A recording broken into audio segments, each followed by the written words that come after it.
So the effects of cold water is really huge, but it's really just not cold water, it's cold immersion. But cold water immersion has a couple of different variables. So in this particular article, they looked at 104 different studies with cold water immersion. Now keep in mind, in 2009, the research came out about cold actually making brown fat and helping our bodies convert white fat to brown fat.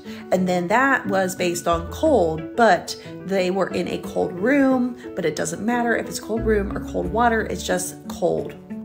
So this study, they were looking at the 104 articles that talked about the cold water immersion, and some of the studies were based on winter swimmers, and many of these studies were performed on subjects that had no previous winter swimming experience, or in subjects not involving cold water swimming, for example.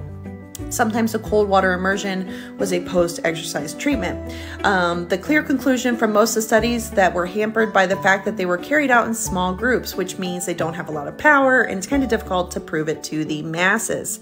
Of course, often it was one gender, not women, and the differences in exposure, temperature, and salt composition of the water. So it seems that cold water immersion does seem to reduce or transform body adipose tissue, as well as insulin resistance, and improve insulin sensitivity.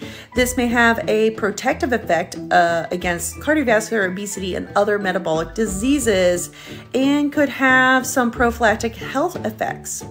So cold water immersion is a new research interest that's coming along, and I would love to see what they would do with cold water immersion with women who are perimenopause or menopause with visceral fat and inflammation and pain.